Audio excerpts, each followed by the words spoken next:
கும்பகோணம் வெயிலிலே காவேரி ஆறு ஓடுத்து, பழைய சோள கற்கள் மேல பாசி படிந்திருக்கு. பச்சை வயலுக்கு நடுவில் ஒரு சின்ன மலை, இங்குத்தான் அப்பனுக்கு மகன் பாடம் சொன்னா. காலில் சேரு ஓட்டா ஊருக்குள் நடந்தேன், கோயில் வாசலில் பூவுக்கறி சிரிப்ப பார்த்தேன்.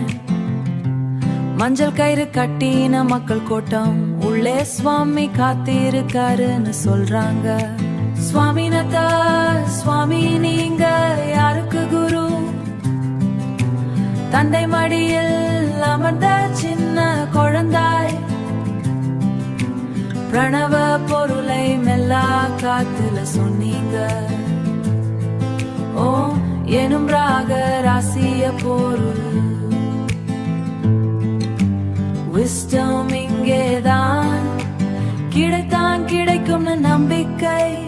60 படிகள் மேல ஏறும் போது மூச்சு வாங்கும், ஒவ்வொரு படியும் ஒரு தமிழ் வருஷம் போல.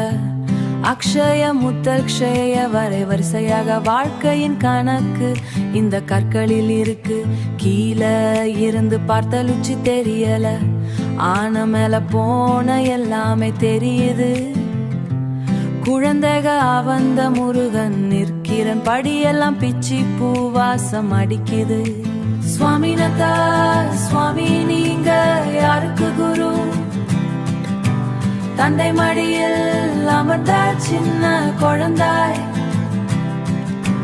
பிரணவ பொருளை மெல்லா காத்துல சொன்னீங்க. ஓ எனும் ராக ராசிய பொருள் விஸ்டம் இங்கேதான் கிடைத்தான், கிடைக்கும்னு நம்பிக்கை. சிவனப்பன் கை கட்டி அமைதியாக நின்றார், மகன் சொன்ன மந்திரத்தை கேட்டார். உலகம் முழுவதும் அந்த சத்தம்தான், படித்தவரும் படிக்கதாவரும் இங்கே ஒன்னுதான்.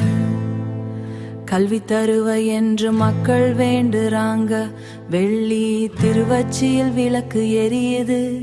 நடியோர காத்து மெல்ல வீசுது, பழைய கத்தை ஒண்ணு புதுசா கேக்குது. அறுபடை வேடு நாங்கவது வீடு இது. முருகா சுவாமிநாதா, கற்களில் எழுத்திய வாழ்க்கை பாடம். மெல்ல மெல்ல படி ஏறுங்க, ஞானம் இங்கே தான் இருக்கு. கும்பகோணம் காத்தில் அந்த சத்தம் கேக்குது.